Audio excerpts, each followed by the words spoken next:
Bonjour, je vous remercie à la presse et à tous les députés des trois groupes politiques d'être ici et aussi à France-Palestine qui est aussi présente et aux délégués de la UNRWA. La situation à Gaza, Cisjordanie et au Liban est si grave que nous sommes députés des trois groupes politiques et nous venons dénoncer le génocide et aussi un appel pour la paix. Thank you, Anna, and Eva Corja. I think we all know now we're 1 year into genocide in Gaza and the escalating violence in the West Bank. The response from the EU and from Western governments to date has been shameful. We continue to have preferential trading with Israel and arms supplies continue to flow while Israel is subject to the provisional measures by the ICJ under the Genocide Convention. In July, the ICJ advisory opinion also held that the occupation of Palestine is illegal and that states are under an obligation to not pursue trade or to do any other policies that would entrench that occupation. So I suppose the question today is that the EU now faces a real credibility issue. They are at risk and already have lost reputation among both the Global South and other Arab countries for their double standards when it comes to their approach to Ukraine versus Palestine. Commission President Ursula von der Leyen has rightly condemned the bombing of Mariupol Hospital in Ukraine. She called it a war crime, rightly so. Yet Israel has repeatedly bombed and destroyed hospitals and medical centres. 19 of the 36 hospitals are out of service in Gaza. The other 17 remaining are only partially functional. So the EU, as we've seen, has been swift to introduce sanctions against Russia, yet Israel continues to act with impunity. There is an arms embargo and a prohibition on the export of dual-use products to Russia and a ban on the use of airspace. And meanwhile, arms exports to Israel have risen since the genocide began.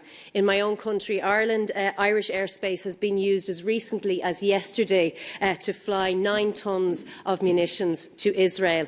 This is at the same time that the Israeli Defence Forces are threatening and intimidating Irish peacekeepers in Lebanon. Ireland is allowing those carriers to travel through our airspace to arm that same IDF.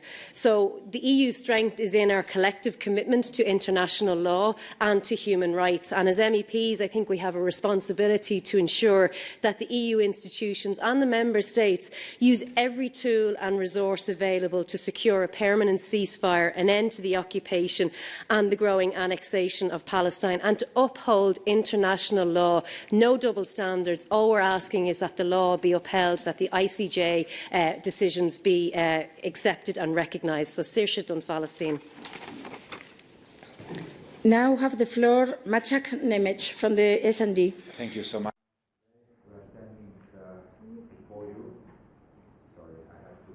Microphone. Sorry. Today we stand before you as MEPs from different political groups, often with different political views, standing as Europeans united in a project that our predecessors saw as the only possible solution for lasting peace after World War II, and I fully stand by that.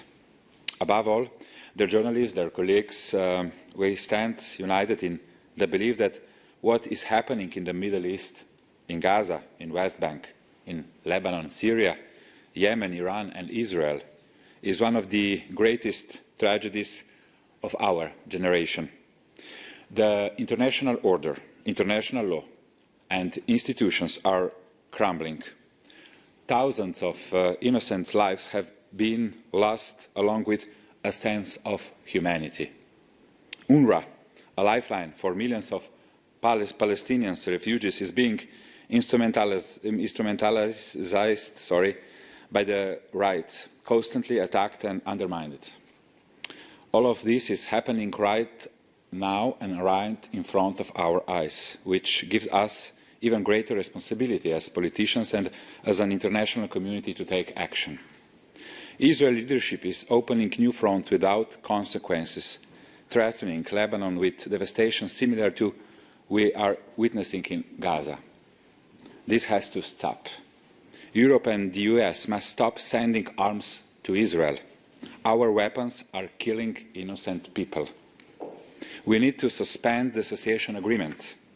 We need to ban trade with the settlements. sanction extremists, including those in the Israeli government. So we need a permanent ceasefire on all fronts, and we have to do it now. Thank you. Rima Hassan from the left.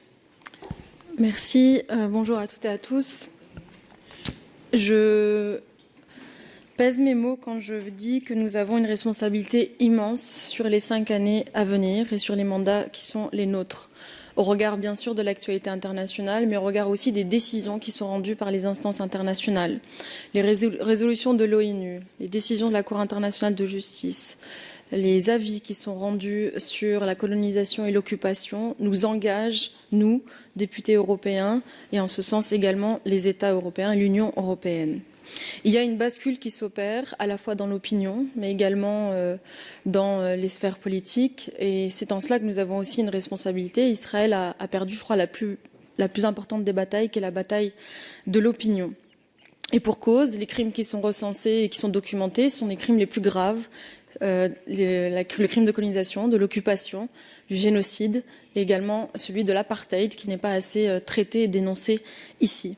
Je veux terminer par dire et redire que ce sujet n'est pas un sujet lointain de politique étrangère de l'UE, c'est un sujet européen, à la fois sur les dimensions historiques, mais les liens que nous avons avec Israël, l'impunité qu'on confère à Israël, le silence qui est celui des puissances occidentales, sont autant d'éléments qui nous rendent aujourd'hui complices des crimes qui sont commis par Israël. Et en ce sens, nous devons mobiliser tous les leviers européens pour avancer sur une quête de justice. Merci.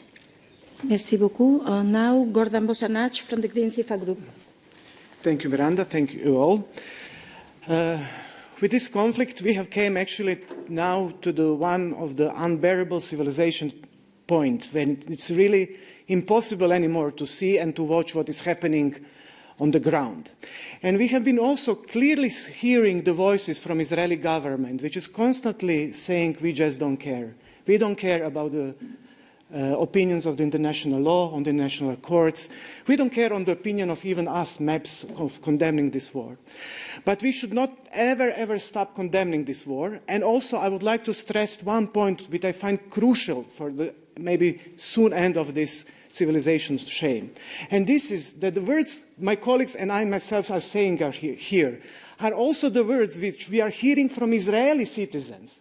So it is not that Israeli state is equal as all their citizens. We are hearing the resistance within Israeli community saying against this war.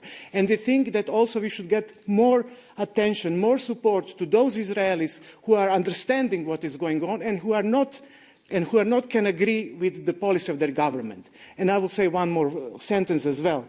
I'm also hearing the voices of Palestinians who are condemning the extremism of Hamas.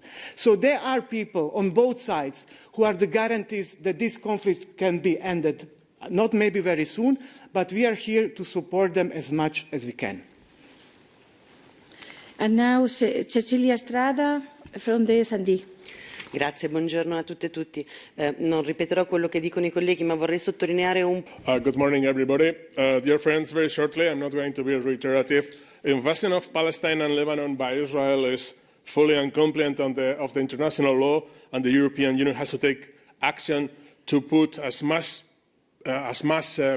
pressure as possible on Israel to make them bring the genocide to an end. It's time for the European Union to discontinue the association agreement with Israel until the massacre stops and advocate for a comprehensive political deal to the conflict, because nothing began on the 7th of October last year. Thanks so much.